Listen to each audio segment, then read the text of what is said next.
উ.এইচ.অ' বয়সৰ বাবে দৈৰ্ঘ্য Z-স্ক'ৰ বৃদ্ধিৰ চাৰ্টৰ ওপৰত স্পকেন টিউটৰিয়েললৈ আপোনাক স্বাগতম। এই টিউটৰিয়েলত আমি নিম্নোক্ত বিষয়সমূহৰ বিষয়ে শিকিম।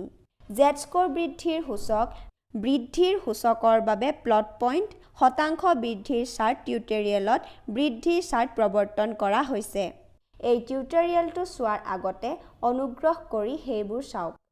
এই টিউটৰিয়েলত আমি তিনি ধৰণৰ Z-স্ক'ৰ বৃদ্ধিৰ চাৰ্টৰ বিষয়ে আলোচনা কৰিম।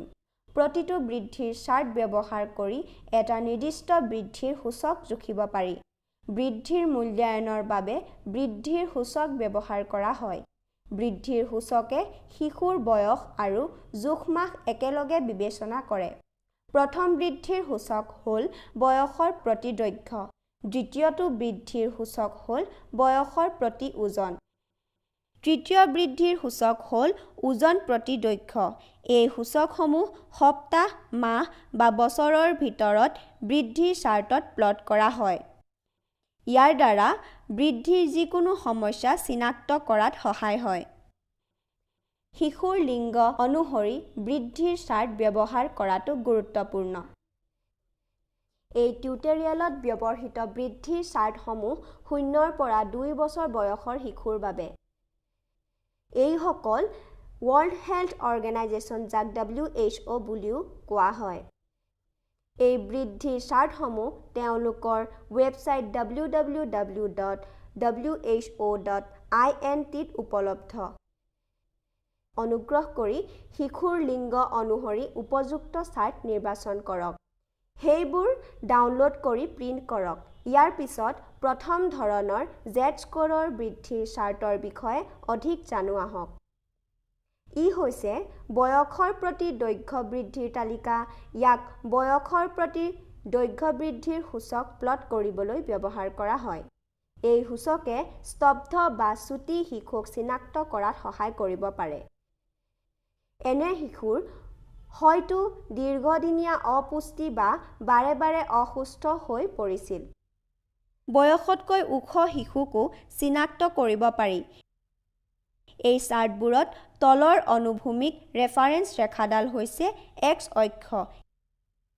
ই বয়স দেখুৱায়। জন্মৰ পৰা 2 বছৰ বয়সলৈকে সঠিক বয়সৰ প্লট সপ্তাহ আৰু মাহত কৰা হয়। বাওঁফালে থকা উলম্ব ৰেফাৰেন্স ৰেখাডাল হৈছে Y অক্ষ। ইয়াৰ দৈৰ্ঘ্য চেণ্টিমিটাৰত দেখুওৱা হয়। পাতল ধূসৰ অনুভূমিক ৰেখাবোৰে দৈৰ্ঘ্যৰ 1 চেণ্টিমিটাৰ বৃদ্ধি প্ৰতিনিধিত্ব কৰে। এই চাৰ্টসমূহত বয়সৰ প্ৰতি দৈৰ্ঘ্য প্লট কৰা পদক্ষেপসমূহৰ মাজেৰে যাওঁ আহক। প্ৰথমে X অক্ষত সঠিক বয়স, মাহ আৰু বছৰ এটা বিন্দুৰে চিহ্নিত কৰক। তাৰ পিছত Y অক্ষত দৈৰ্ঘ্যটো এটা বিন্দুৰে চিহ্নিত কৰক। বয়সৰ বাবে চিহ্নিত বিন্দুলৈকে সংযুক্ত অনুভূমিক ৰেখাডালৰ ওপৰেৰে ইয়াক বহল কৰক।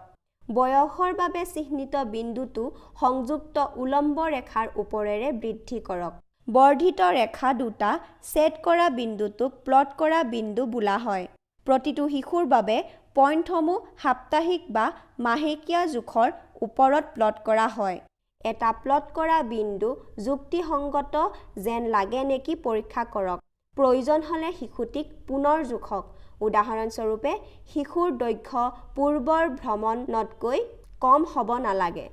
যদি আছে, তেন্তে আগৰ এটা জোখ ভুল আছিল। আহক আমি এই চাৰ্টৰ প্লটিং বুজিবলৈ এটা উদাহৰণ ব্যৱহাৰ কৰোঁ। এই গ্ৰাফত আলিয়াৰ বয়সৰ প্ৰতি দৈৰ্ঘ্য কেইমাহমানৰ ভিতৰত 3 বাৰ প্লট কৰা দেখুওৱা হৈছে। এইখিনিতে আলিয়াৰ বয়স 3 মাহ আৰু দৈৰ্ঘ্য আছিল 64 চেণ্টিমিটাৰ। এতিয়া ইয়াত আলিয়াৰ 6 মাহ বয়সত 70 চেণ্টিমিটাৰ। অৱশেষত 1 বছৰ বয়সত তাৰ দৈৰ্ঘ্য 78 চেণ্টিমিটাৰ।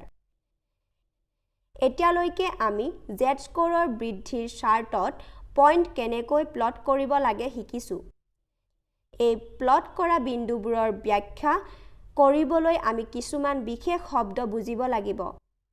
আমি প্ৰথম মিন টাৰ্মটো আলোচনা কৰিম মিন হৈছে সংখ্যাৰ এটা গোটৰ গড় ধৰি লওক আমি তিনিটা শিশুৰ উচ্চতা সেন্টিমিটাৰত জুখিছো এই গোটত থকা সংখ্যাবোৰ হ'ল 50 60 70 ই তিনিটা সংখ্যাৰ গোট কাৰণ আমি তিনিটা শিশুৰ উচ্চতা জুখিছো গতিকে এই গোটটোৰ মিন বা গড় হ'ব 50 যোগ 60 যোগ 70 অৰ্থাৎ 180ক 3 ৰে হৰণ কৰা গতিকে এই শিশুৰ গোটটোৰ গড় উচ্চতা 60 সেন্টিমিটাৰ আমি বুজিবলগীয়া দ্বিতীয়টো পদ হ'ল স্বাভাৱিক বিতৰণ এই গ্ৰাফত স্বাভাৱিক বিতৰণ দেখুওৱা হৈছে ইয়াত আমি সংখ্যাৰ এটা গোট প্লট কৰা দেখিব পাৰো যিয়ে এটা ঘণ্টা আকৃতিৰ বক্ৰ গঠন কৰে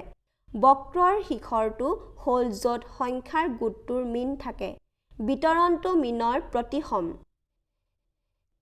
এই গ্ৰাফত আধা সংখ্যা মিনৰ সোঁফালে আছে আন আধা সংখ্যা মিনৰ বাওঁফালে গোটটোৰ বেছিভাগ সংখ্যাই এটা কেন্দ্ৰীয় অঞ্চলৰ চাৰিওফালে অৰ্থাৎ মিনৰ ওচৰত সংগ্ৰহ কৰে তাৰ পিছত এই কেন্দ্ৰৰ পৰা আৰু দূৰলৈ যোৱাৰ লগে লগে সংখ্যাবোৰ ক্ষীণ হৈ পৰে ষ্টেণ্ডাৰ্ড ডেভিয়েশ্যন বা এছ.ড হৈছে তৃতীয়টো পদ যিটো আমি আলোচনা কৰিম এছ.ড হৈছে এটা স্বাভাৱিক বিতৰণ বক্ৰত সংখ্যাৰ এটা গোটৰ গড়ৰ তাৰতম্য ই গড়ে দেখুৱাইছে যে গোটটোৰ প্ৰতিটো সংখ্যাক মিনৰ কিমান ওচৰত এছ.ডিয়ে এটা স্বাভাৱিক বিতৰণ বক্ৰ টানি বা চেপি ধৰে সৰু এছ.ডি মানে সংখ্যাবোৰ মিনৰ ওচৰত ইয়াৰ ফলত এটা সংকীৰ্ণ বক্ৰতা সৃষ্টি হয় ইয়াৰ শিখৰ ওখ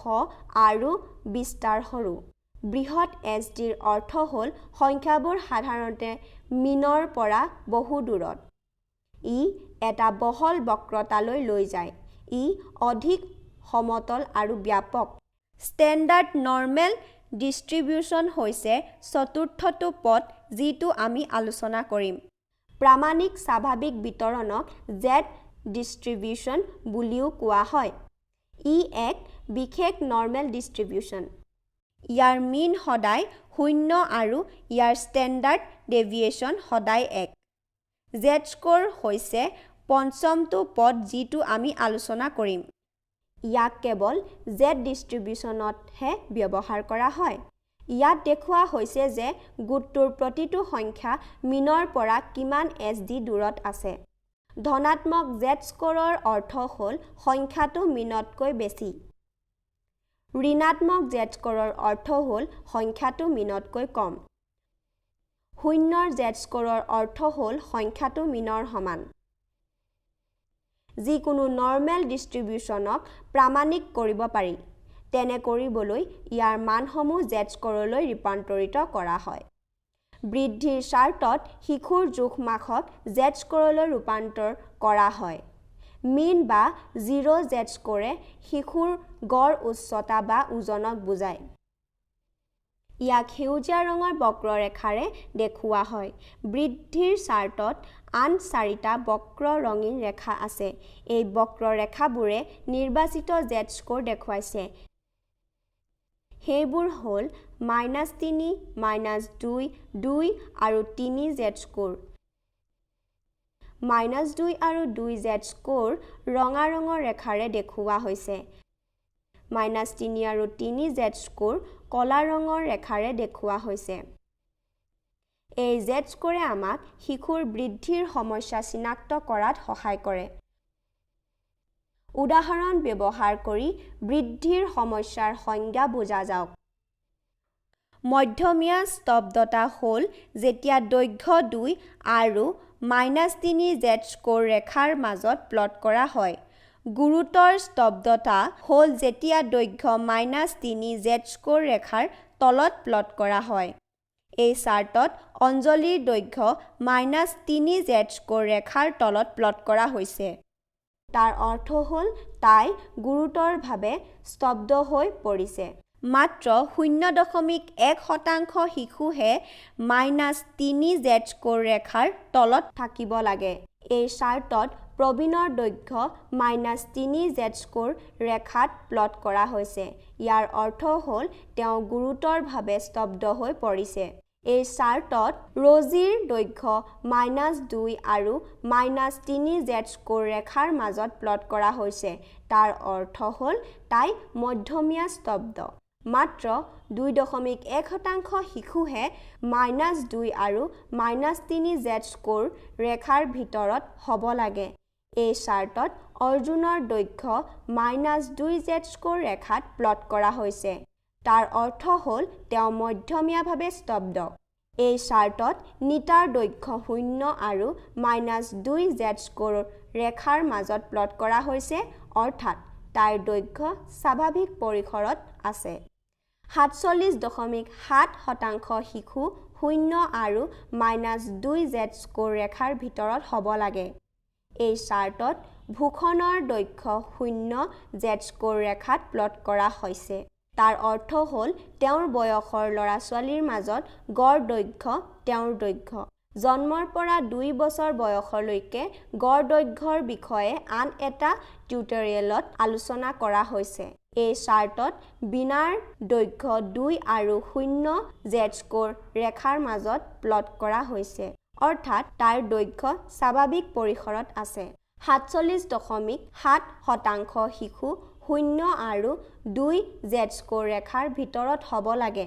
যেতিয়া দৈৰ্ঘ্য ধনাত্মক 2 Z-স্ক'ৰ ৰেখাৰ ওপৰত প্লট কৰা হয়, তেতিয়া শিশুটি বয়সৰ বাবে ওখ হয়। মাত্ৰ 2.1% শিশুহে ধনাত্মক 2 Z-স্ক'ৰ লাইনৰ ওপৰত থাকে। ওখ হোৱাটো খুব কমেইহে সমস্যা হয়। কিছুমান ক্ষেত্ৰত ই হৰম'নৰ বিকাৰৰ ইংগিত দিব পাৰে। প্ৰয়োজন হ'লে শিশুটিৰ মূল্যায়নৰ বাবে চিকিৎসকৰ পৰামৰ্শ লওক। দ্বিতীয় Z-স্ক'ৰ বৃদ্ধিৰ তালিকাখনক বয়সৰ বিপৰীতে ওজন বৃদ্ধিৰ তালিকা বোলা হয়। ওজন দৈৰ্ঘ্য বৃদ্ধিৰ তালিকাখন হৈছে তৃতীয় Z-স্ক'ৰ বৃদ্ধিৰ তালিকা। একেটা ধাৰাবাহিকৰ আন এটা টিউটৰিয়েলত সেইবোৰৰ বিষয়ে আলোচনা কৰা হৈছে। বৃদ্ধিৰ সমস্যাৰ বিষয়েও একেটা টিউটৰিয়েলতে আলোচনা কৰা হৈছে। অধিক জানিবলৈ আমাৰ ৱেবছাইটটো চাওক। ইয়াৰ দ্বাৰা আমি এই টিউটৰিয়েলৰ শেষত উপনীত হৈছো। যোগদান কৰাৰ বাবে ধন্যবাদ।